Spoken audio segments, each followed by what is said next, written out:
ema tuli lasteaeda ja väga piinlik oli, et miks teie armas väike tütar siin loobib kividega teisi lapsi. Ja katsu siis seletada, et me leppisime selle kollektiivselt kokku ja ma olin ainuke, kes selle ära tegi. Tere tulemast karjäärikäänakutesse. Mina olen Kristjan ja räägin inimestega, kes loobivad teisi kividega. Kui ka sul on huvitav lugu põnevast karjäärist, sest kust need kivid ikka tulevad, siis võta minuga ühendust kristjan@karmo.ee.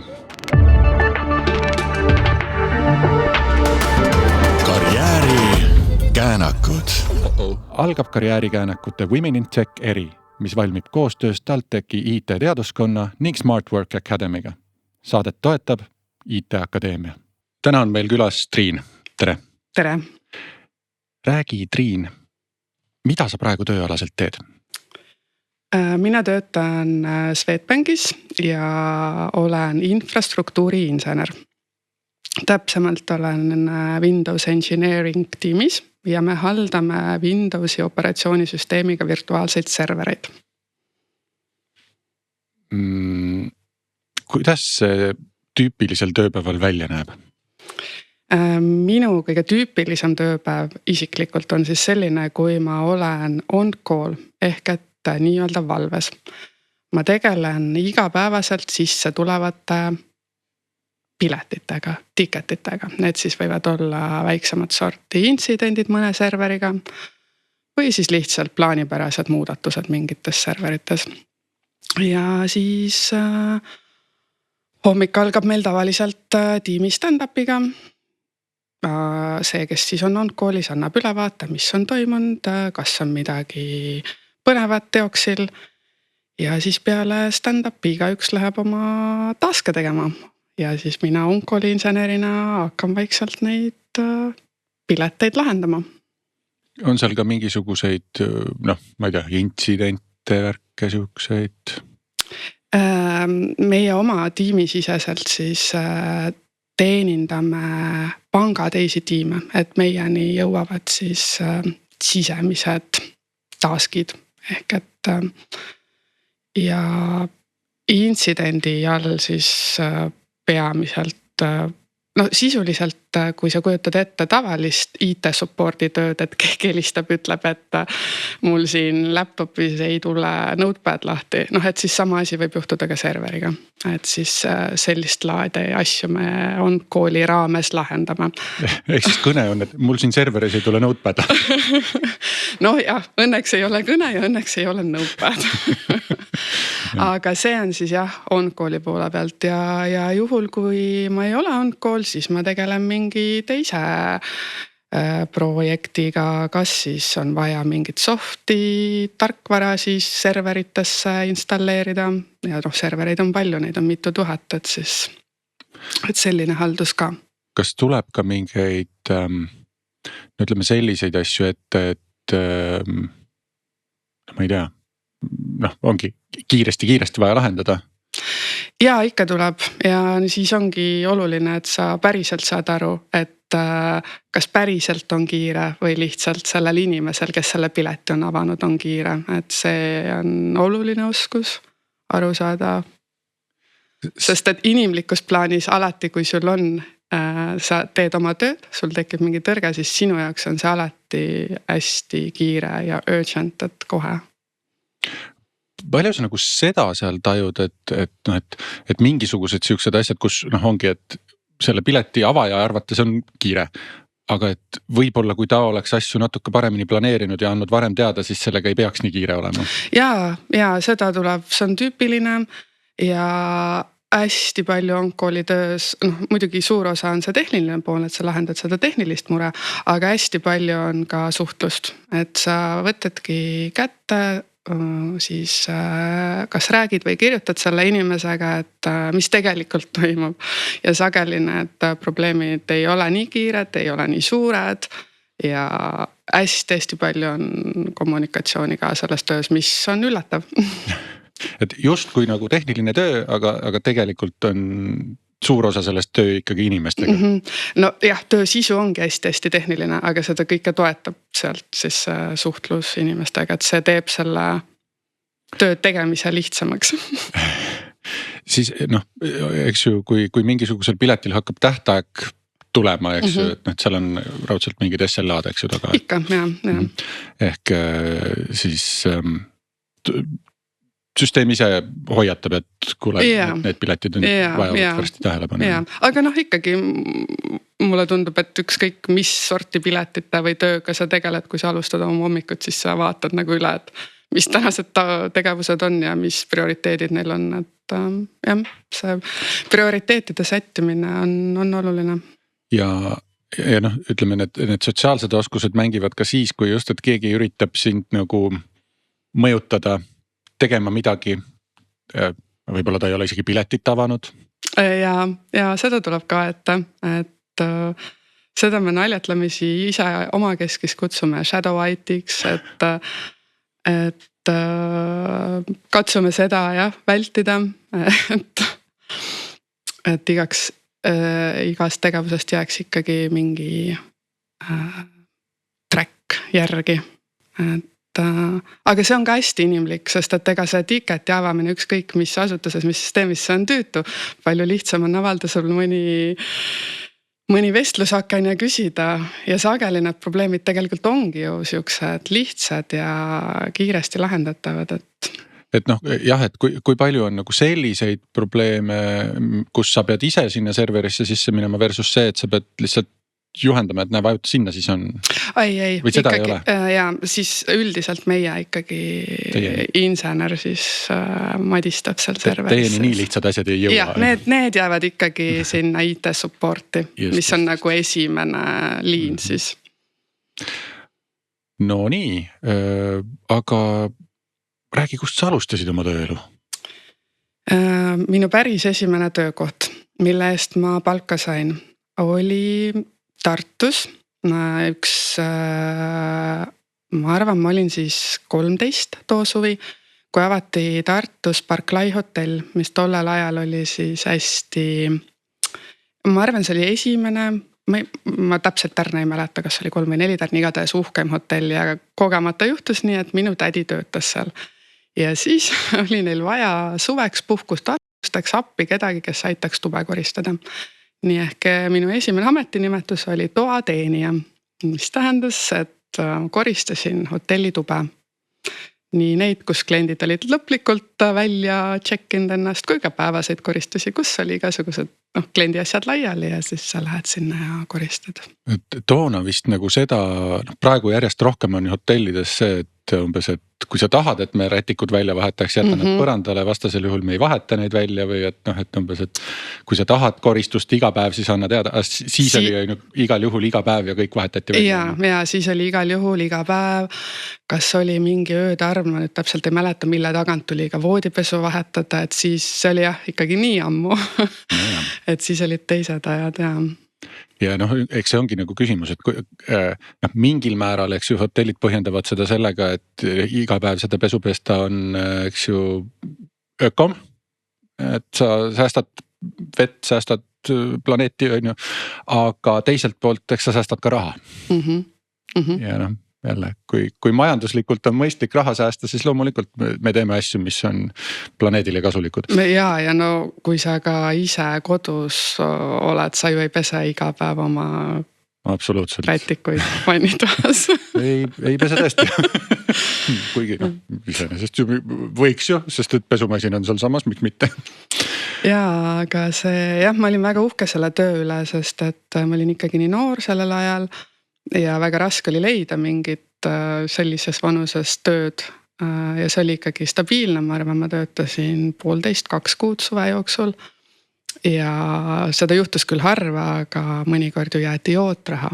Mõned kliendid olid ka nii toredad, et toateenijal oli jäetud jootraha ja noh, kui sa oled 13, 14, 15, siis see oli ikka vau. Kas sa seda ka märkasid või mingit mustrit seal, et kas see oli mingi kultuuritaust või sa ei teadnud klientidest midagi? Ei, ma ei teadnud klientidest midagi, et nii jah, ei, seda ei teadnud. Mingid selliseid momente, et lähed tuba koristama ja siis klient on tegelikult toas sees? Neid ikka juhtus, aga parim lugu oli ikkagi see, et lähed tuba koristama ja teed ukse lahti ja vaatad, et jalg on vastu tugitooli ja mis asja. Aga seal oli keegi siis proteesiga, et inimene ise oli lahkunud ratastooliga, aga jalg, mille otsas oli sokk ja king oli ilusti toas. Slaava käsi. Nii. Ja siis sa tegid seda, eks ju, seal umbes 13-aastasest kuni? Põhimõtteliselt ma arvan, et isegi keskkooli lõpuni, see oli palju suvesi, et see oli siuke, mul tuli see hästi välja ja õhtud olid vabad, tavaliselt ju see lõppes kuskil poole päeva pealt ära, hommikust alustasid, et jah, tegin seda pikalt. Ja see inspireeris sind minema õppima? Turismi ja hotelli ettevõtlust Pärnusse, Tartu Ülikooli Pärnu kolledžisse. Sest see oli tollel ajal ainukene rakenduslik kõrgkool, mis pakkus seda tasuta. Ja kuna ma olin siis... Kui ma sinna hotelli tööle läksin, siis ma olin, ma arvan, juba peale teist suve kindel, et mina tahan turismis töötada. Ja just hotellinduses, sest et tundus hästi äge. See hotell oli ju tõesti tol ajal väga uus ja ilus ja kõik tundus väga glamuurne. Ja siis ma proovisin, ma arvan Tartusse äkki veel ka, oli majandust, aga kuna ma sain Pärnusse sisse, see oli mu kindel soov, siis sinna Pärnusse ma läksin. Ja sellega on ka üks tore lugu, et keskkoolis ma käisin Tartus Hugo Treffneri gümnaasiumis ja Treffneri gümnaasiumil on väga kergesti äratuntav sõrmus, mida ma siis ka peale keskkooli kandsin igapäevaselt. Ja siis olles Pärnus kohaliku sööklubis peol, siis üks noormees tuli ja küsis mu käest, et mis siis sinuga juhtus, et sa siin Pärnus lõpetasid. Et see siis kõrvaltvaatajale võis tunduda, et milline kukkumine, et Tartu eliitkoolist siia Pärnu kolledžisse. See on muidugi huvitav, nagu, kas ta teadis sind või ta lihtsalt... Ei, see oli siuke hea pick-up line. Aha, sellel tehnikal on nimi ka, aga et väga meelevaldne järeldus, et see, et sa oled Pärnu sööklubis, siis kohe nagu, et mis sinuga juhtus.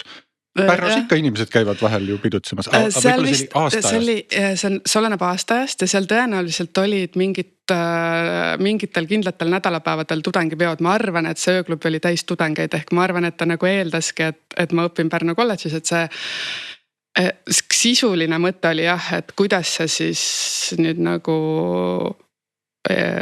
eliitkooli reaalklassist niimoodi, et miks mitte Tartu Ülikoolis juurat või majandust.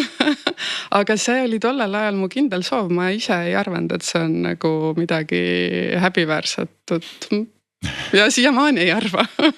Ei no absoluutselt, miks peaks keegi häbenema, kus ta pidu paneb või kus ta õpib? Pigem vist oli jah, et kus ta õpib. Aga samas mul ei olnud ka keskkoolis käies siukest tunnet, et ma õudselt tahaks käia ja rääkida, et mis koolis ma keskkoolis õpin. Mulle tundus, et see on... et see ei olnud nagu, minu jaoks ei ole näitaja. Ma nüüd siin ikkagi Inglise kolledži vilistlusena ütlema, et mul oli ka vahel natuke piinlik sellepärast, kus ma koolis käin, sellepärast, et kohe olid mingid eelarvamused. Ja mul oli ka pigem mingitel hetkedel ma nagu ei tahtnud rääkida sellest, kus ma keskkoolis käisin. Aga see on võib-olla meie oma peas kinni. No nii on. Me kõik oleme oma mingite teemonite käes vaevleme siin. Ja sa läksid tööle ka ikkagi siis erialasele tööle. Jaa, aga sellega läks ka nüüd nii, et kui ma õppima läksin, siis oli ju kindel plaan hotellinduses töötada. Aga kuidagi peale kooli lõppu ma isegi ei mäleta kelle kaudu, kuidas olid jõudnud minu kontaktid ühte reisibüroosse, kes oli reisieksperti, kes oli sel ajal just avamas Tartus oma esindust. Ja siis mind kutsuti hoopis reisibüroosse reisikonsultandiks tööle. mis see siis tähendas? See tähendas seda, et oli pisikene büroo, mis teenindas letist nagu põhimõtteliselt sina kliendina astud sisse. Sul on seal siuke hubane olemine lett reisikonsultandiga, istud siis tooli peale ja ütled, et ma tahan nüüd kuskile reisida ja siis see reisikonsultant hakkab sulle nõu andma. See oli üks osa tööst ja mingi osa käis siis ikkagi ka meili teel, et aga jah, siuke eraklienditeenindus, siuke näost näkku. Põhimõtteliselt nagu siuke passiivmüük. Jah, passiivmüük selles suhtes, et inimene, kes juba sinu poole pöördub, tal on mingi plaan kuhugi reisida, tal on mingi vajadus ja siis sa lihtsalt... Tema tuleb sooviga, sina pakud talle lahenduse just. Ja seejuures, et tõenäoliselt lahendust pakkudes pakud talle võimalikult sellise lahenduse, mis oleks talle kasulik, on ju, mitte tööandjale. Jaa, muidugi. No see ikkagi vast oli siuke win-win. No muidugi, kõik võidavad, on ju. Mis on muidugi tänapäeval jälle on ka see, et kõik väga suur osa sellest ärist käib ju see, et sa lihtsalt ise teed internetis neid portaale ja asju on nii palju tänapäeval. Aga see aeg oli siis 2004, et 20 aastat tagasi natuke rohkemgi. Et sel ajal oli ikkagi ainult julgemad organiseerisid ise oma reisid. Ma just mõtlen, et kui ma mõtlen praegu nende igasuguste äppide ja portaalide peale, mis agregeerivad neid pakkumisi kokku sulle, nad kasutavad ka kohati ikka väga siukseid agressiivseid tehnikaid, et mõjutada sind kiiremini ostma, rohkem ostma, mis iganes, et ma miskipärast ei taha uskuda, et reisibürood seda ei teinud. Jah, kas ta nüüd just agressiivselt oli, aga ikka, jaa. Ma just mõtlen, et ilmselt mitte nii agressiivselt ja mitte selliseid neid dark patterneid nad ei saanud kasutada, sest keskkond oli teistsugune. Aga mingid mõjutused ikkagi, et a la, et ma ei tea, McDonaldsiski toona näiteks, kui sa läksid ostma lihtsalt burgerit, siis keegi, aga kas te soovite proovida meie uus, mis iganes? No jaa, ikka, et ostate lennupileteid, aga kus te ööbite? Okei, ostate hotelli, aga kuidas te lennujaamast hotelli saate? Et muidugi, jaa, ikka. Aga siiski ka, et win-win, et kui ongi inimene, kes sellega ise hakkama ei saa, siis väga mõnus. See on mugav ka, et ostad ühest kohast kõik ära, et kui mingisugune jama on ju, kindlustusele pabereid saada on üks koht, kuhu pöörduda. Täitsa mõistan. Ja sealt edasi siis, sinna sind kutsuti ja siis sind kutsuti järgmisse kohta. Ja siis paari aasta pärast kutsuti mind siis ikkagi reisibüroosse, aga siis juba Eesti suurimasse Estraveli. Ja Estravelis ma alustasin samamoodi eraklienditeeninduses.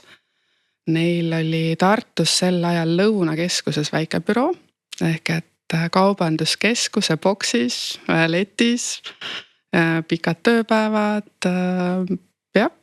aga see oli väga tore.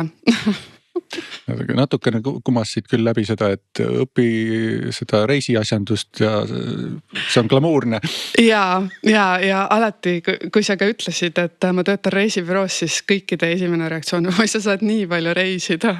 Jaa. Oma puhkuse arvelt täpselt nii palju, kui sinagi saad.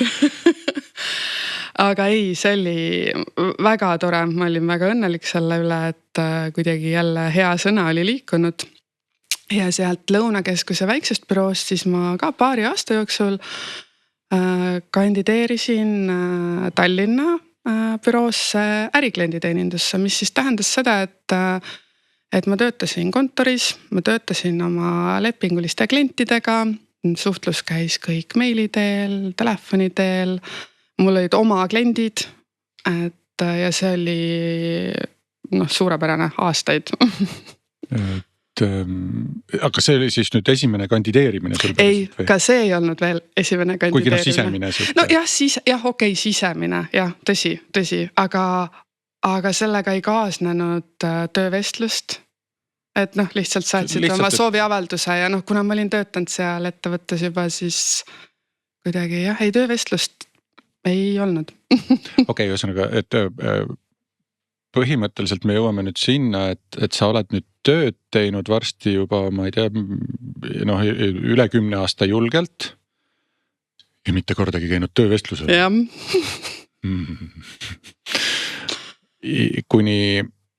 Kuni lõpuks kogu selle mõnusa kollektiivi, meeldiva töö, toredate klientide juures hakkas ikkagi nagu isutama millegi muu järele. jaa, ma siis seal ärikliendi reisikonsultandil ma arvan, ma olin üle 10 aasta. Ja mingist hetkest hakkas siuke tunne tõesti, et ma tegelikult teen ju tööd, mis mulle meeldib. Mul tõesti olid mega toredad kliendid, et võiks öelda, et nad olidki mul nagu kolleegid. Ja mu kolleegid olid toredad. Kõik see, kuidas töö asukoht, et ma sain sinna jalutada läbi Tallinna vanalinna ja kõik oli tore ja sa lõpuks tunned, et midagi on nagu kuidagi ei taha. Midagi on nagu puudu. Ja see oli siis see hetk, kus ma hakkasin mõtlema, et võib-olla peaks midagi muud tegema. Aga plaani ei olnud, et mis see muu on. Aga mingi punkt oli ikkagi see, et okei, nüüd ma enam üldse ei taha, et nüüd see on nüüd juba vastumeelne see. Sellega vist on niimoodi, et kui see mõte tekib ja sa ei suuda seda kohe peast välja raputada, siis ta hakkab närima ja siis. Jah, just kui sa ei saa teda enam oma kuklast välja, kuigi sa ratsionaalselt võid ju pannagi plusse ja miinuseid. Täpselt nagu ma ütlesin, et mul olid toredad kliendid, toredad kolleegid, ideaalne töökeskkond, aga kuidagi ei olnud enam tore. Inimene ei ole ikka kunagi rahul. Jah, 10 aastat töötab ja siis korraga on rahul olevat. Aga siis mul ei olnud veel nii palju julgust, et päris turismindusest ennast välja murda. Ehk et siis oli kas oli aasta 2016, kui oli minu esimene töövestlus siis. Ja ma kandideerisin siis ühe kruiisifirma tellimiskeskus siis või klienditeeninduskeskus, mis neil siis tol ajal Eestis oli, Hurtigruten. Siiamaani on tegelikult. Ja neil oli vaja siis lennundusspetsialisti. Et sisuliselt mu töö ülesandeks oli siis tegeleda ainult lennupiletitega. Ja ma ei pidanud suhtlema enam klientidega otsa, vaid kui klient ostis Hurtigrutenist siis kruiisi, mis võis alata siis Norrast või kuskilt mujalt maailmast, see olid erinevad kruiisid, et siis see klient, kes tavaliselt oli siis 60+ sakslane, et tema pidi siis saama sinna sadamasse, kus see kruiis läheb ja nemad ei olnud siuksed internetis ise shoppajad. Ehk et siis oli Hurtigrutenil väike lennundusosakond, kus siis meie broneerisime need lennud inimesele, kes juba oli Hurtigruteni klient. Ehk et me ei suhelnud selle klientiga, vaid siis selle reisikonsultandiga, kes kogu seda paketti haldas. See on nagu... Ma natukene, mul tekkis mingi võrdlus praegu peas nagu paremates hotellides on see concierge, et sa ütled, et sa tahad midagi ja siis tema organiseerib ära. Tema ütleb, et ta tahab sinna kruiisile minna, Hurtigruten siis organiseeris ära lisaks piletitele ka kõik muu. Just kõik muu, see kruiis, kõik ekskursioonid koha peale, ehk et siis minu tööülesandeks oli lende broneerida, kui vaja siis neid ümber broneerida, tühistada, muuta. Aga seda kõike siis nii-öelda back office stiilis, ehk et ma ei pidanud enam otseselt kliendiga suhtlema. Kas see tegi elu paremaks? Ei. Ei teinud. Järelikult kliendid ei olnud see. ja just kui ma tegelikult ju teadsin, et ei olnud, aga lihtsalt tollel hetkel ei olnud seda julgust ja ei olnud ka nagu teadmist, et mida sa siis tahad oma eluga tegema hakata. Ja siis ma sain aru, et nüüd ma ei ole ikkagi õiges kohas. Korra mõtlen tagasi nagu selle vahetuse momendi juurde, et sa oled kohas, kus kõik on hästi ja siis sa nagu valdkonda veel ei vaheta, aga mõtled seda, et äkki ma leian mingi koha, kus on halvem. Et võib-olla seal oli mingisugune peidetud enesesabotaaž, et äkki sa leiad mingi koha, kus on halvem, mis tõukaks sind valdkonda vahetama selles mõttes. Jah, võib-olla, ma nii ise ei ole mõelnud. Ma ise ikkagi kuidagi nagu tõenäoliselt ratsionaliseerisin enda peas, et see klienditeenindustöö on midagi, mis mind on väsitanud, aga ei tea, tagantjärgi ei oska ka sõrme peale panna, et mis seal siis täpselt seda rahulolematust tekitas. Kui ei proovi, siis ei saa teada. Just. Proovima peab. Ja siis sa jäid? Ja noh, siis siuke valdkonna vahetus, kuna ei õnnestunud, siis aga elu oli nii palju edasi läinud, et siis ma jäin lapsega koju. Ja noh, nagu tõenäoliselt paljudki naised on mõelnud, et no siis ma nüüd. No meil on siin selliseid lugusid olnud küll, kes on just nimelt esimese lapsega, teise lapsega, mõnikord kolmanda lapsega kodus olles järsku avastanud, et nüüd ma pööran. Ja noh, mina mõtlesin ennem koju jäämist juba, et siis kui ma sain teada, et ma jään lapsega koju, siis ma mõtlesin, et tagasi ma ei lähe, et nüüd mul on rahulikult aega, et ma olin otsustanud, et ma olen kodus 3 aastat lapsega, nii kaua kui vähegi saab ja et selle aja jooksul siis ma mõtlen välja, mida ma tahan, ma õpin seda tegema ja et ma teen mingi suurema muutuse, et ja siis sa oled selle lapsega seal kodus ja saad aru, et su aju ei tööta nagu. Sul on üks missioon. Jah, seda elus hoida, seda siin. Ehk et ei, mul päris nii ei läinud, nagu ma plaanisin, et ma kuidagi ikkagi jäin kinni sellesse, et ma ei suuda leida midagi, mida ma siis nüüd tahaks teha, mida ma tahaks hakata õppima. Aga siis juhtus selline huvitav pööre, et mind kutsuti tagasi Estraveli tööle. Voila. Ja nemad otsisid sellel ajal ühele väiksele osakonnale juhti. Sellist, kes teeks natukene ka reisikonsultandi tööd, sest see osakond ei olnud nii suur, et sa nagu täidaksid terve ametikoha nagu juhi kohustustega, aga natuke siis manageeriks ka seda tiimi ja see tundus mulle, et äge, et midagi ma oskan, aga väga palju on ka juurde õppida, et äge väljakutse ja ma ju tundsin seda organisatsiooni, ma teadsin neid inimesi, ma teadsin, et seal on nagu tore töötada, aga see ei tulnud niimoodi, et ma sain rahulikult 3 aastat kodus olla, ma läksin ikkagi tööle niimoodi, et mu laps oli 1,5 aastane. Ja mitte see lapsevanus ei olnud see põhipõjent, aga põhipõjent oli see, et minu tööleping algas märtsikuus aastal 2020 reisibüroos. Ja siis 2 nädalat hiljem kuulutati välja koroona tõttu eriolukord. Ma mäletan seda hästi. See kuulutati välja minu sünnipäeva õhtul.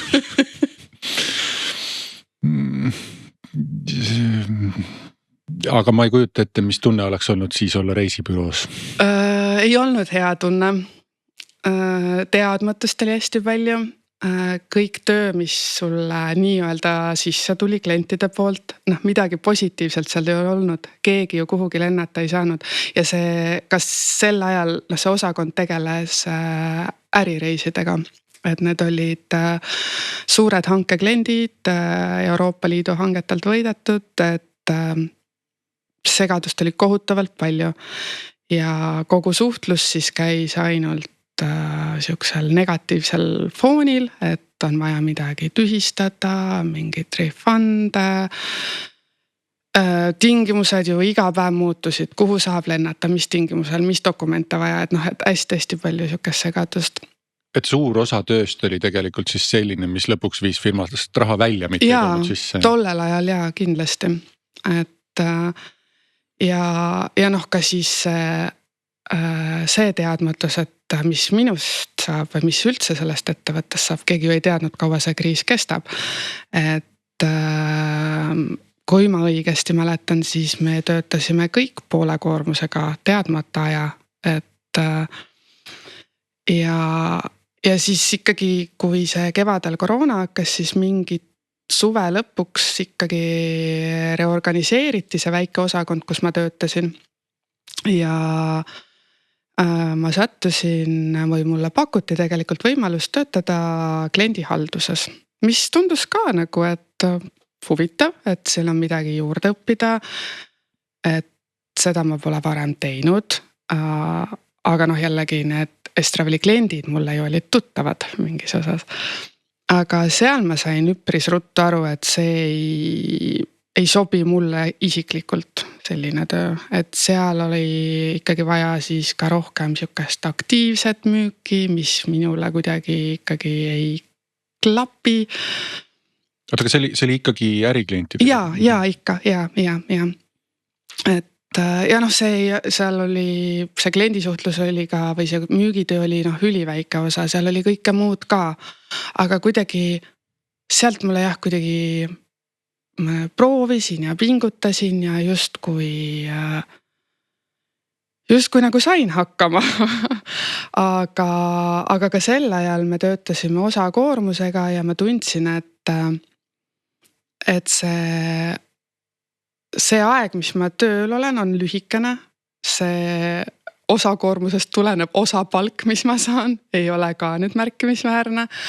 Aga see stress või see tujulangus, mis nagu õhtuks kohale jõuab, et seda on nagu liiga palju, et see ei ole tasakaalus. Ja siis ma otsustasin, et ma tulen ära. Ja kõrvalt, kuidas ma üldse julgesin selle otsuse teha, oligi see, et mu elukaaslane oli hästi sihuke toetav, et ta nagu ka ütles, et kuule, et kas sa oled päris nutikas, et sa õpi midagi muud. Aga minu põhiprobleem oli see, et aga mis see muu siis on, et mul ei ole mingit hobi, mida ma saaks tööks pöörata või mingit.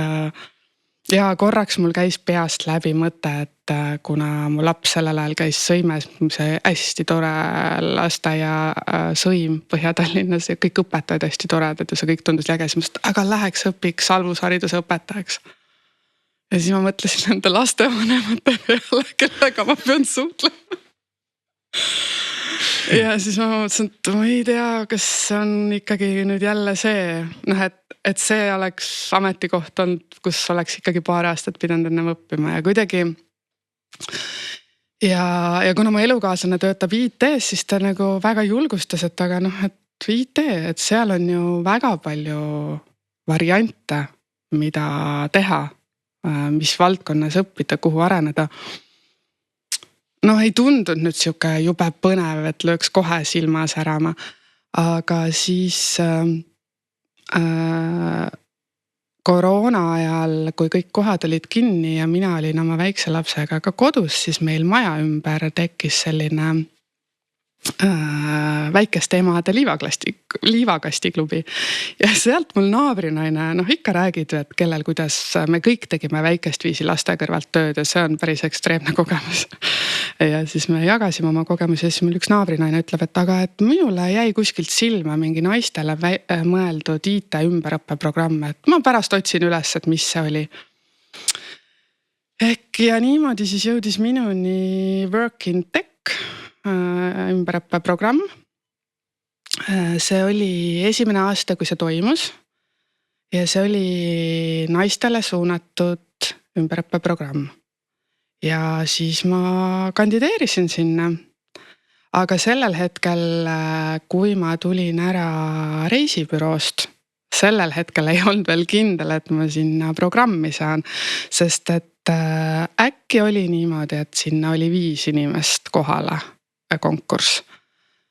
Ja umbes 6 aega oli sihukest täitsa teadmatust, et mis siis saab. Aga siis läks õnneks. Ja ma sain Work in Tech programmi. See algaski suve alguses. Ja see oli siis selliselt, et üks osa oli Coursera online kursus, põhimõtteliselt sissejuhatus IT support töösse, mille sa tegid siis individuaalselt ise. Üks osa oli siis, kas oli Smart Work OÜ või kes korraldas Eesti poole pealt seda, nemad siis korraldasid siukseid toetavaid seminare. Ala, kuidas kandideerida, kuidas ennast ise juhtida, ise õppida, LinkedIni profiile korda teha, kõike siukest pehmemat väärtust sinna ümber.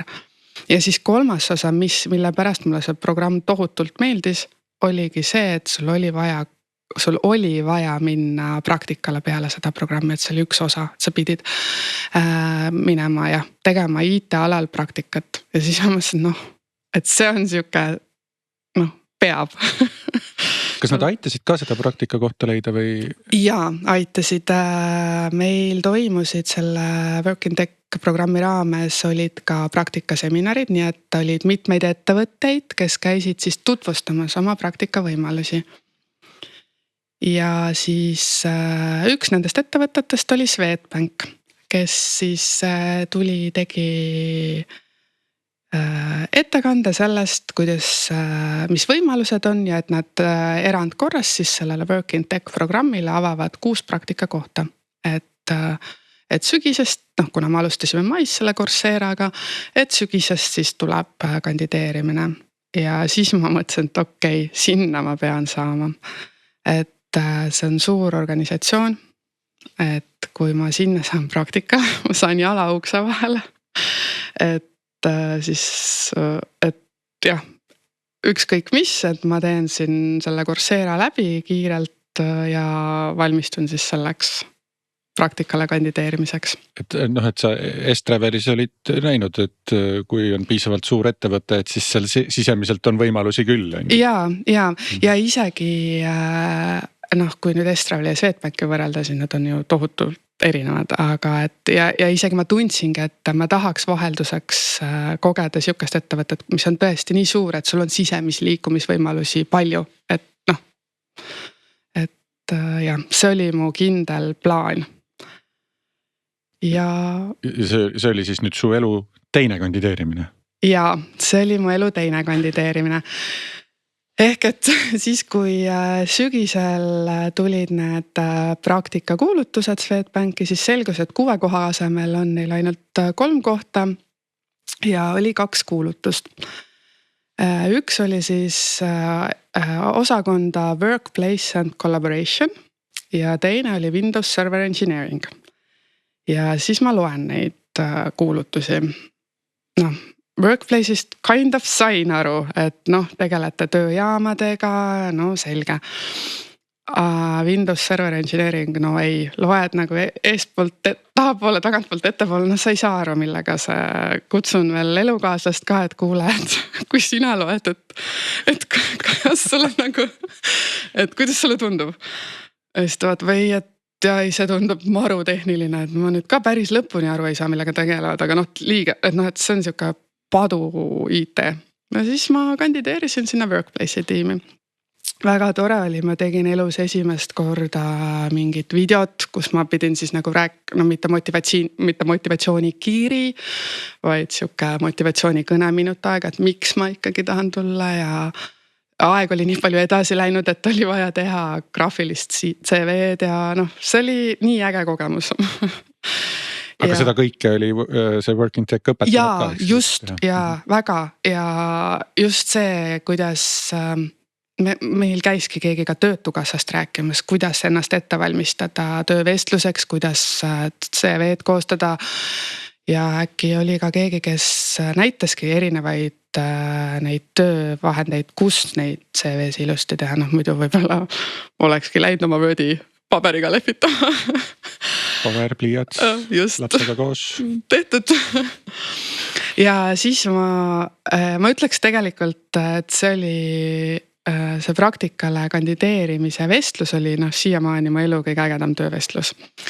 2? 3.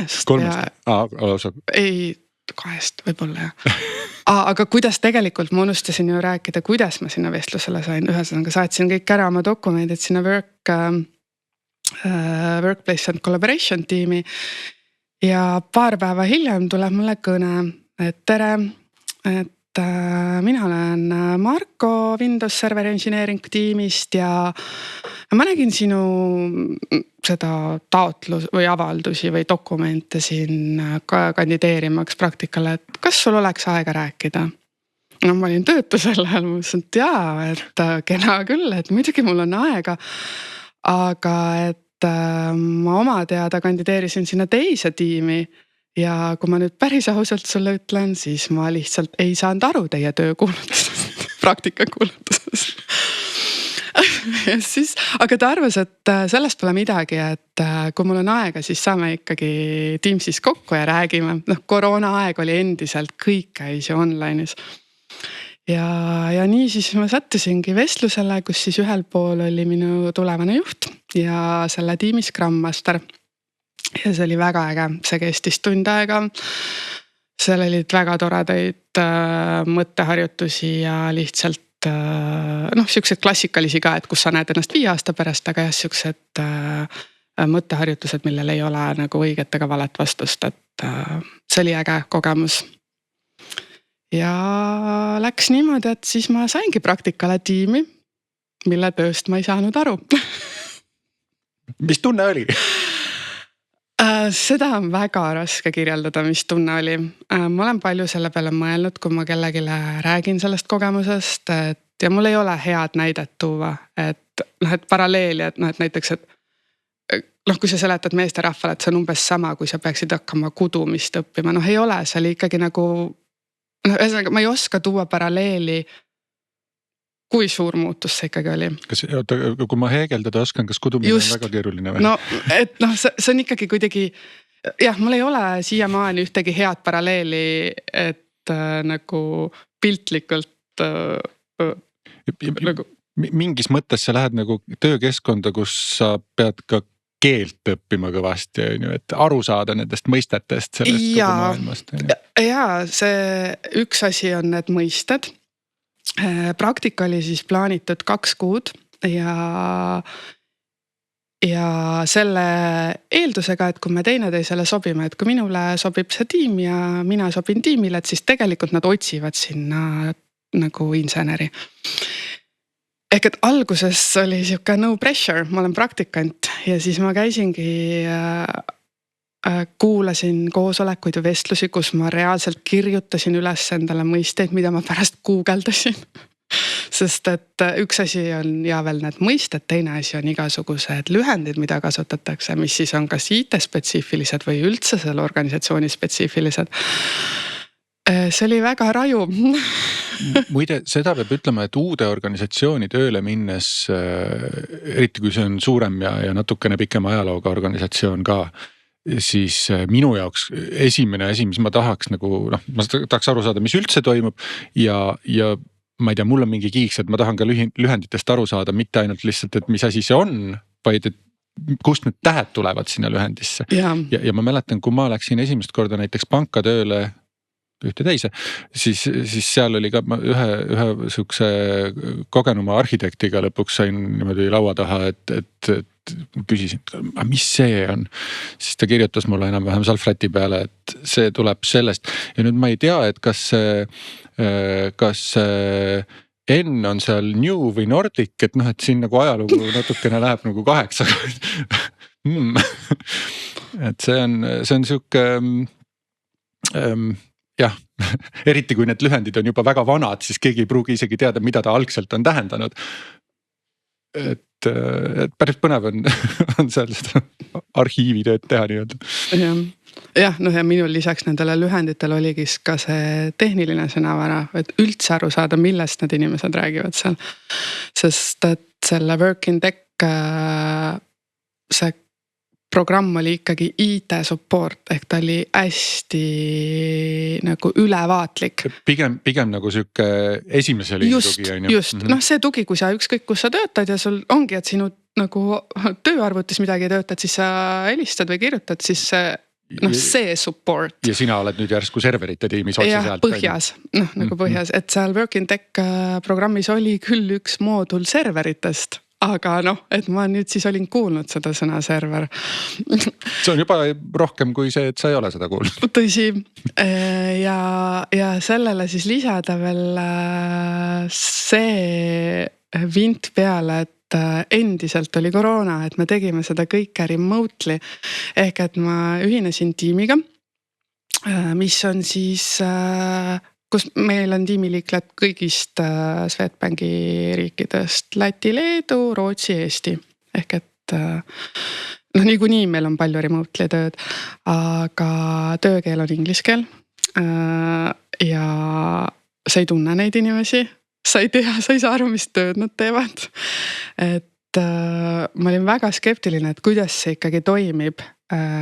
Just see, et sa ei näe ju kehakeelt ka, et palju lihtsam on kuskil kohvinurgas kuidagi jutule saada, et kuule, ma ei saanud sellest aru või midagi.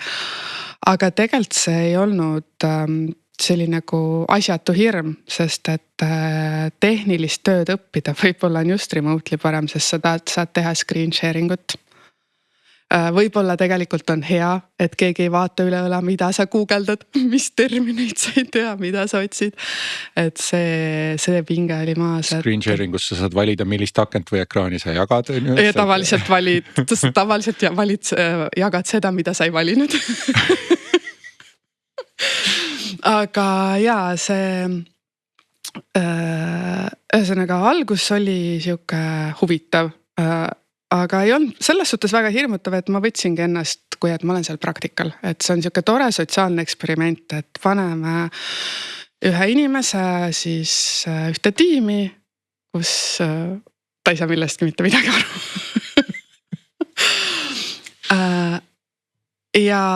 Aga ma olin ka samal ajal läinud TalTechi mikrokraadi tegema programmeerimises. Sest et kui see kevadel see otsustamise hetk tuli, et ma tulen reisibüroost ära, kandideerin Work in Techi, siis samal ajal oli ka kandideerimine sinna mikrokraadidele ja tol hetkel ma ju ei teadnud. Ja siis ma septembrist alustasin mikrokraadiga, oktoobri lõpust läksin Swedbanki praktikale ja need kaks ei toetanud teineteist, sest üks oli progemine, teine on infra. Ja siis paar kuud oli mu elu niimoodi, et 8 tundi ma siis üritasin seal tööl ellu jääda ja aru saada, mis toimub. Siis paar tundi tegelesid oma lapsega, kes oli sel ajal ikka veel väga väike. Paariaastane, napilt 3. Ja siis õhtul üritasid neid loenguid teha ja see oli ka huvitav, ma ei saa öelda, et mulle see ei meeldinud. Aga jah, nad ei toetanud nagu teineteist ehk, et ma sain aru, et ma pean nagu valima, et mida ma siis teen, et kas praktika oli lepitud kokku 8 kuuks. See mikrokraad ta oli väga ägedalt tehtud ja mulle õudselt meeldis, aga jälle, üks on juba nagu siuke potentsiaalikas, võib-olla lõpeb töökohaga, teine on ikka täitsa. Ja siis, aga oli raske, ma ei saa öelda, et ei olnud raske ja siis me ikkagi kodus põrgatasime neid mõtteid, et kuidas või mida või ja ma enda peas otsustasin, et ma jätkan kooliga, et see infra tundus ikkagi nii hoomamatu ja keeruline. Ja siis mul oli vestlus oma juhiga, kes tuli just puhkuselt ja ütles, et oi, et kuule, et oli vist, oli natuke pikemalt teemal, et okei, et sul hakkab nüüd see praktikaeg läbi saama, et jääd siis meile edasi, jah. Ja siis ma siuke, et jah, tead, kui ma nüüd ausalt ütlen, et siis ma tegelikult oma peas otsustasin ära, et see on liiga keeruline. Ja siis ta tegi mulle nii ägeda motivatsiooni kõne, et kuidas tema on ikkagi nii palju head kuulnud ja kuidas sa saad hakkama ja ära muretse, et see võtab 3-5 aastat aega. Ja sa õpid kindlasti töö kõrvalt väga palju väärtuslikku ja sa saad kooli alati hiljem tagasi minna. Et raske oli vaielda. Et mul nagu ülikoolis töötades on seda natuke raske kuulda, sa saad kooli ju alati tagasi. Aga okei. Kui ma nüüd mõtlen, et ta ennustas 3-5 aastat ja see oli peaaegu 5 aastat tagasi, eks? Jaa, sügisel saabki 5 aastat. Ja. Kas tal oli õigus? Jaa, enam-vähem. Sõltub ka natuke, kuidas ma nagu enda jaoks seda skoopi siis võtan. Et minu kolleegid minu tiimist kirjutavad koodi, infra as code ehk et koodi, mis siis tekitab infra. Et sinnamaani ma kindlasti 5 aastaga ei jõua, aga siukest igapäevast maintenance'i ja üldist haldust, jah, seda ma nüüd olengi võimeline ja see umbes tuli niimoodi, et hakkas paremaks minema 3 aasta pealt, et siis ma juba tundsin, et mingeid asju ma saan täitsa iseseisvalt tehtud. Kas siin ei olegi nagu see, et selleks, et seda infrastructure as code'i teha, et sa pead kõigepealt aru saama, mis see on? Jaa, kindlasti. See on alles järgmine samm. Ja noh, praegu mulle tundub tiimi dünaamika poolest, et ega see igapäevane maintenance, see ju jääb mingil määral alati alles. Ja see on siuke tüütu töö võib-olla, mida inimene, kes on juba 10 aastat IT-s töötanud, 20, 25, tema võib-olla ei taha seda teha, võib-olla temale ei meeldi inimestega seal maid jagada ja suhelda ja aru saada, et kus see iva nüüd täpselt on, et ma tunnen, et selles osas ma saangi panustada praegu. Ehk siis sul oli juhiga vaidlus, tema võitis ja tal oli õigus. Jah, usaldage oma juhte. Aga ainult siis, kui nad on päriselt usaldusväärsed. Kas sa soovitaksid sellist pööret kellelegi? Kui sa nagu täiesti teadmatusse hüppad? Ainult siis, kui see on nagu viimane võimalus, kui tõesti muud üle jää, sest see oli väga raske ja see pead olema ikkagi päris nagu kindel ka oma turvavõrgus, et sul peab olema keegi kõrvalt, kes nagu ütleb, et sa tegelikult saad hakkama.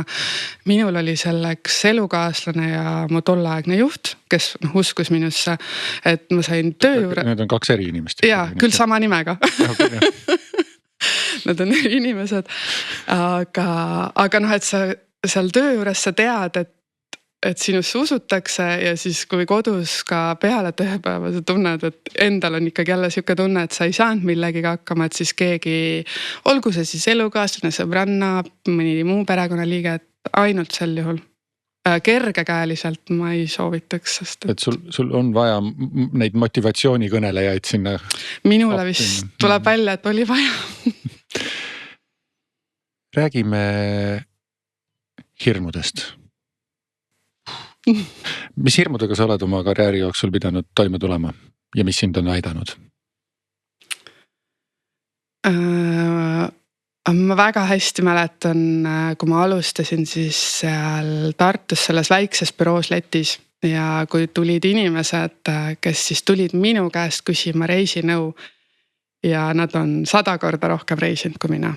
Et see hirm, et sa just kui peaksid nõustama inimest, kes tegelikult on targem sinust selles valdkonnas võib-olla, mingis mõttes või kogenum, jah, mitte targem, kogenum, et tal on nagu elulist kogemust rohkem, et ma nüüd loodan, et ükski coach, kes meid kuulab, seda valesti ei mõista, aga kas see ei ole natuke coachingu moodi, et sa nõustad inimest, kes teab seda probleemi, mida tema üritab lahendada oluliselt paremini kui sina, kes seda nõustab? Jah, võib-olla ma niimoodi tollel ajal ei mõelnud, sest minu jaoks oli see ikkagi reaalne hirm. Seda enam, et sellel hetkel need inimesed olid päriselt sinu ees ja sa kuidagi pidid. Ja nüüd siis 20 aastat hiljem mul on põhimõtteliselt, ma maadlen natukene samasuguse hirmuga, et jällegi ma olen pannud ennast olukorda, kus minu poole pöörduvad inimesed ja ma pean neid nõustama ja võib-olla inimest nõustama, kes on mitukümmend aastat IT-s töötanud ja mina, et see, et ma olen olnud IT-s varsti 5 aastat, aga selle 5 aasta sisse jääb ka minu õppimise aeg. Tavaliselt ju inimesed käivad ülikoolis, kuskil rakenduslikus kõrgkoolis, nad õpivad mingi osa ja siis nad lähevad. Et see on minu suurim siuke, millega ma olen pidanud tegelema. Mis mind on aidanud, see julgus öeldagi, et ma hetkel ei tea, aga ma saan selle järgi uurida. Et ja ka kuklas see mõte, et tegelikult ei juhtu mitte midagi, kui ma kohe praegu seda vastust ei tea, et õnneks ma ei ole südamekirurg. noh, et ma saangi ja võib-olla just sellest valehäbist ülesaamine, et on okei öelda, et ma ei tea seda vastust, pole mõtet hakata hämama seal midagi. Et ja eriti IT-st tundub mulle, et see nagu lihtsam, seal on nagu loomulikum, et sa ei saagi kõike teada, asjad muutuvad nii palju. Noh, see ongi katsetamise, otsimise, proovimise protsess on seal nagu sihuke loomulikum. See on hästi huvitav. See, mida sina praegu kirjeldad, kui asju, mis sulle aitavad selle hirmuga toime tulla. Minu meelest, kui me kõik nendest põhimõtetest rohkem lähtuksime, siis maailm oleks oluliselt parem koht. Esiteks on ju, sa tunnista, kui sa midagi ei tea. Endal ka lihtsam. Endal ka lihtsam on ju. Teiseks on ju, et uuri siis on ju, kui ei tea. Ja see, et jamasid ei ole mõtet kuskile vaiba alla pühkida, et nendega tuleb tegeleda. Kõlab nagu elufilosoofia. Jah, aga mäletad, kuidas kooli ajal käis, kõik jäeti viimasele minutile, kõik pühiti vaiba alla. Ei ega siis see, et asjad jäävad viimasele minutile, see on... No kõige jamamad asjad lükkasid ikka kõige kaugemale. Ja ikka tegeled sellega, mis kõige meeldivam on esimesena, jah. Et see on ka siuka, mida sa õpidki nagu inimeseks kasvamise käigus. Mõni õpib, mõni ei õpi. Kuidas sa selle kõige kõrvalt lõdvestud? Ega mul mingit erilist siukest retsepti ei olegi, et ma olen eluaeg üritan natukene sporti teha, aga puhtalt enda jaoks, isegi mitte harrastustasemel, et käin spordiklubis ja vaatan palju filme ja seriaale, need mulle meeldivad, ma arvan, see on minu eeskapism. Et elan kellegi teise elusi läbi siis. Mis sul viimase aja lemmiksarjad on? See ei ole tegelikult viimase aja, ma ise vaatasin seda ka jupp aega tagasi, aga see on mu läbi aegade lemmik The Wire. See on 6-7 hooaega äkki narko teemadel USAs. Et siuke hea, aitab stressi leevendada. Aga väga hästi ägedalt tehtud seriaal. Siis mida sa oled eelmistest valdkondadest või eelmisest valdkonnast siis on ju praegusesse kaasa võtnud, mis sind aitab? Tõenäoliselt ongi mind aidanud see julgus suhelda, et siis kui ma alustasin, see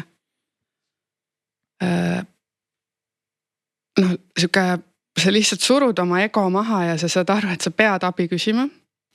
Sest et isegi alguses, kui mina alustasin, siis mul ei olnud ka siukest kõhutunnet või oskust ka guugeldada väga paljusi asju, et mul oligi vaja, et keegi natukene ikkagi selgitaks, et siuke oskus suhelda ja siuke social engineering, et kui sa lähed Windows engineering tiimi ja sa ei oska Windows engineeringut, siis sa teed social engineeringut. Aga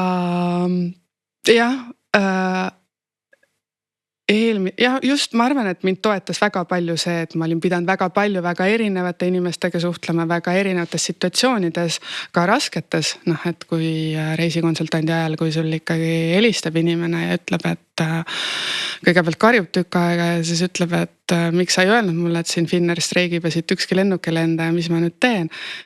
Ja tegelikult, kui sa pead talle lihtsalt vastu ütlema, et kõik nii on, palun vaata nüüd tablood ja tegutse selle järgi ja siis ta ongi tänulik sulle, et seda mul oligi vaja kuulda, et mis natukene kõlab nagu ka see, et ma ei tea, ma ei usu, et pangas keegi otseselt su peale karjunud on. Absoluutselt mitte. ei, lihtsalt see, et minu mõte oli see, et sa ei karda nagu erinevates situatsioonides suhelda, et ja siit, ma püüdsin siit ka kinni nagu kahes suunas, kuidas see sulle abiks on olnud, et ühelt poolt see, et ise õppida kiiremini tänu sellele, et sa julged suhelda. Ja teiselt poolt, millest sa alguse poole ka rääkisid, et vahel on see, et natukene võib-olla see, kes pöördub, vajab mingis mõttes maharahustamist või suunamist ka, et noh, et see ei ole ainult tehniline probleem. Jah, või isegi lisaks rahustamisele suunamine ka lihtsalt ärakuulamist, et sageli on see, et noh, ta on lihtsalt inimene ei tea, kuhu poole pöörduda või. Vahel juhtub ka seda, see on, ma ei tea, kas sellist asja IT-s on õpetatud kuskil mõnel kursusel nagu rubber duck debugging.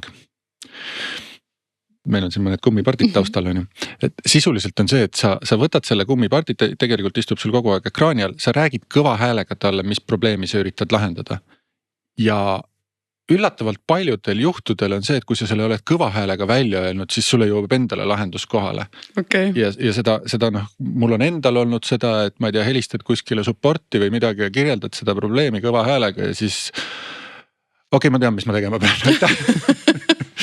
Ja noh, jah, päris nii lihtsad asjad meile nagu ei jõua, vähemalt praegusest töös, et aga see on jah, täiesti reaalne asi, et mõnikord sul on vaja enda häält kuulda kuskilt peegeldusest tagasi, et ja noh, seda minul isiklikult on küll palju, et kui ma mõtlen mingi asja läbi, siis ma sageli nagu testingi seda oma kolleegide peal ka, et kuule, et ennem kui ma nüüd seda tegema hakkan, et siuke sanity check, et ma nüüd räägin kõva häälega ja või teinekord lähedki juba küsima, hakkad selgitama, et mida ja siis saad aru, okei, ma nüüd juba sain. Jah, tõsi. Kui sul oleks ajamasin, millega sa saaksid oma karjääri piires liikuda, siis mis punkti sa tagasi läheksid ja mis nõu sa endale annaksid?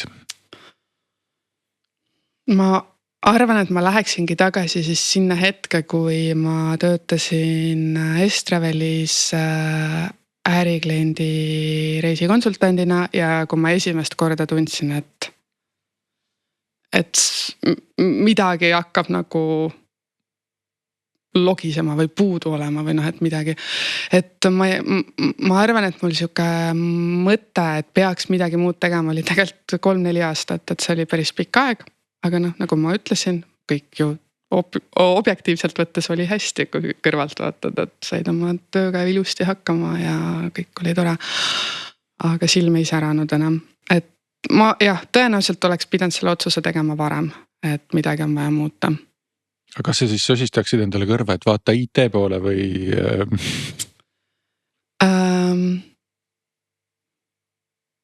Võib-olla ja. Sest et noh, see otsimine ikkagi võttis sul ju omajagu aega, et selleni jõuda. Ja tegelikult ma jõudsin ju selleni ikkagi läbi juhuse, et ma ju seda, selles suhtes, et ma ei otsinud pikalt neid projekte, et kuidas ma nüüd saaksin IT-sse siseneda. Et pigem ma nagu üritasin mõelda, et mis see on, kuhu ma peaksin liikuma, et see IT tuli paarist kohast. Noh, et see naabrinaise soovitus, et siin oli üks programm ja noh, see elukaaslase mõte, et kuule, et see on suur valdkond, et why not, proovi. Siis kui see oleks praegu päriselt meie vahel töövestlus, siis mis riskidega me peame arvestama, kui me su tööle võtame?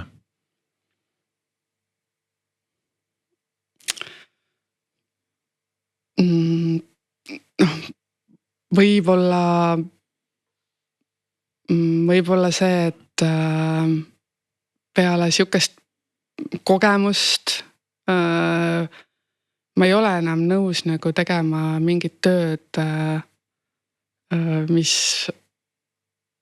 mulle nagu ei anna endale midagi või ka mingis keskkonnas, mis mulle ei sobi või ka mingis ettevõttes, mille väärtused mulle ei sobi. Et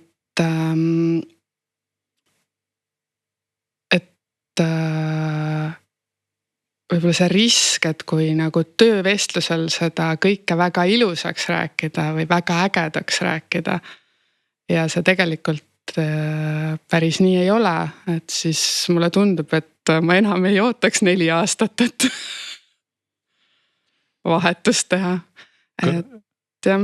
Kõlab jälle nagu väga mõistlik mõte, et ja see nagu mõlemale poole lauda, et ole töövestlusele aus, väldid jamasid tulevikus või ja. Pettumusi. On sul mõni ebapopulaarne arvamus? ma ei tea, kas seda nagu ebapopulaarseks arvamuseks pidada, aga see hetk, kui mina tundsin, et turismiga, et mul ei ole siin enam midagi nagu, et see ei paku mulle enam nii palju ja et ma peaksin midagi muud tegema, siis igalt poolt justkui kostub või kuidagi sihuke sotsiaalne surve on see, et töö peab olema sinu elukutse, et et kui töö on sinu hobi, siis sa ei käi päevagi tööl. Ja tõenäoliselt see on ka asi, mille pärast ma nii kaua nagu seda otsust edasi lükkasin, sest ma pidevalt mõtlesin, et mis see minu elukutse siis on, et mul oli üks kutse seal 14-aastaselt, ma tahtsin turismis töötada, et seda ma ju sain teha, et kas siis peab veel teine olema. Ja kui ma see hetk, kui ma olin, kui ma ei käinud tööl, ma olin ju täitsa ametlikult töötu vahepeal, et siis ma kuulasin mingit webinari, kus siis ma ei mäleta kahjuks seda koolitajat, kes oli, aga igatahes tema ütleski väga ilusti, et töö ei pea olema su elukutse. Töö võib olla koht, kus sul on hea käia, kus sul on piisavalt pingutust nõudvad ülesanded, et sul on piisavalt nagu motivatsiooni, sa tunned, et sa oled vajalik, aga see ei pea olema nüüd mingi tegevus, ilma milleta sa elada ei saa. Et see võib olla vabalt lihtsalt sissetuleku teenimise koht ja peale tööaega, et sa oled ka peale tööaega nii terve, et sa siis saad tegeleda oma hobidega näiteks või oma mingite muude tegevustega ja ma tunnen, et töö ei pea olema elukutse, on minule nagu hästi palju oli abiks tollel ja see tuli nii õigel hetkel, sest et ma ei saaks öelda, et minu elukutse oli tollel hetkel hakata virtuaalseid servereid hooldama. Aga millised postkastid sa selle kutse leiad? Tule hooldame servereid. Aga ma mõtlen just nagu seda ka, et tegelikult siin on, olen kas siin laua taga kuulnud lugusid, kus keegi teebki nagu seda oma kõige suuremat kutsumust ja põletab ennast seejuures läbi. See risk on suurem, sest et sa lähed lihtsalt täiesti nagu üle pea kaela sinna sisse. Teine asi on see, et veel üks risk, mida see maandab, see just see mõte, et ta ei pea olema su elukutse, on see, et kui sa kaotad selle töökoha näiteks või midagi juhtub, et sa ei saa seda enam teha, siis see on väga sügav eksistentsiaalne kriis, sellepärast et see on kogu sinu olemus ju. Kogu sinu identiteet. Kõik. Et ja ma kujutan ette, et ega sinu puhul ka see pööre ei olnud nagu lihtne, et kui sa 13-aastaselt või 14-aastaselt juba teadsid, et turism on see valdkond, on ju. Ja siin me nüüd oleme, on ju. Et jah, ühesõnaga, olge selle kutsumuse otsimisega ettevaatlikud. Seal on omad riskid. Jah, see võib tunduda nagu hea ja tõesti mõned inimesed on väga õnnelikud seda tehes. Aga ja teiselt poolt ta võttis seda pinget sult ka maha. Just, see on põhiline. Kas ma nüüd ikka leian õige asja? Et kui sa oled ise selles hetkes, et sa otsid midagi ja sul kogu aeg kuklas on see teadmine, et see peab olema midagi suurt, midagi, mida ma nüüd päriselt tahan teha või et see on väga suur pinge. Et tegelikult tõenäoliselt on väga palju töökohti, mis on väga ägedad, aga mis ei pruugi olla su. Ja võib-olla jah, et ühelt poolt on see, et ära endale seda pinget liiga palju peale pane, et sa otsid seda ühte ja ainsat kutsumust, teiselt poolt katseta. Sa ei tea, kui sa ei proovi. Ja see on väga individuaalne, võib-olla, et mõnda inimest ikkagi trigerdab ainult see, kui ta saab nagu teha asju, mis, et ta ei saagi teha tööd mis ei ole tema. Mis ei pane silma särama, on ju. Ja lõpuks silma võib särama panna ka selline töö, mis ei ole tingimata su nagu see üks ja ainus kutsumus. Jah, just see, et ta ei pea olema su kutsumus, et ta peab olema piisavalt pinget pakkuv. Siis sul ikkagi läheb silm särama, et sulle peab meeldima su töö, sul peab olema piisavalt siukest pingutust pead nõudma, et ikkagi tekib ju tööd tehes hasart, aga just see hetk, et kui sa nagu oled siukses situatsioonis, et sa pead midagi muud hakkama valima, et ja sul ei ole siukest kutset, et siis see on ka okei. Päris huvitav, kuidas siin on välja kujunenud praegu see, et siuke kandev paus enne kutset, siis see on nagu see... Sest mulle alati tundub, et see on nii siuke suur, et ikka mingid motivatsioonikõnelejad alati, et peab mõelge, tegelega, kui töö on hobi, siis ei pea käima tööl. Ja. Rääkides siis kutsumustest, mis on sinu unistuste töö? No päris väiksena mul oli unistuste töö, ma tahtsin saada poemüüjaks, sest et poemüüja saab ju kõik raha endale, mis talle antakse. Siis terve kooliaja ma tegin kõvasti kergejõustikku, ehk et siis kui ma natuke vanemaks sain ja sain aru, et poemüüja ei saa kõike seda raha endale, siis ma tahtsin saada kehalise kasvatuse õpetajaks või treeneriks. Aga mitte tippsportlaseks? Ei, tippsportlaseks ei tahtnud. Ja siis oli see turismiperiood ja kui ma nüüd praegu ausalt ütlen, siis mul ei ole siukest unistuste töökohta. Mulle väga meeldib minu töö praegu, et ma tunnen, et mul on seal veel nii palju õppida, mul on ägedad kolleegid, mul on väga äge töökeskkond ja ma arvan, et need ongi põhilised, et sul peavad olema head inimesed ja hea keskkond ja piisavalt pinget pakkuv töö, ma arvan, et minu jaoks on see piisav. Aga kui ma küsin seda natuke teise nurga alt, et kas sa seda oskad ette kujutada, mis on see koht või töö või kust sa tahaksid ükskord äkki pensionile minna? Ma lugesin just Ekspressis oli väga äge intervjuu või ei olnud intervjuu, siuke persooni lugu oli sellest, mis ma ei saa öelda nüüd, Paavo Nõgenen. Ja tema ütles nii ägedalt, et tema tahab minna pensionile Vanemuise kaarderoobist, et tema tahab siis pensionäridele neid kaarderoobi. Ja mina olen mõelnud ka, et päris, mitte pensioni eas võiks teha mingit siukest ägedat lihtsat tööd, kus sa saadki nagu inimestega suhelda. Aga sinna on nii palju aega, et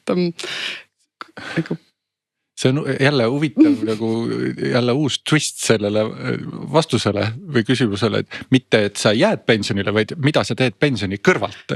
Ja, sest et mulle tundub täpselt see ma ise alati vaatan neid ja just neid kaarderoobi tädisi ja onusi või tänapäeval ei ole enam neid piletirebijaid, aga just siuke. Ja tänapäeval nad piiksutavad. Ja siis on nooremad, sest et tehnika. Aga jah. Ja lõpetuseks, kui kuulaja peaks sinu loost nüüd ühe asja endaga kaasa võtma, siis mis see oleks? Tegele oma jamadega kohe, kui tuleb sisse mingi jama, siis ära lükka seda edasi. Kas siis väiksed igapäevased jamad või ka siis tõesti see suur jama, et kui sa juba tunned, et midagi hakkab jamaks kiskuma, siis tegutse. Aitäh, Triin. Aitäh kutsumast. Ja aitäh kuulaja ja järgmised karjäärikäenakud juba mõnel järgmisel neljapäeval.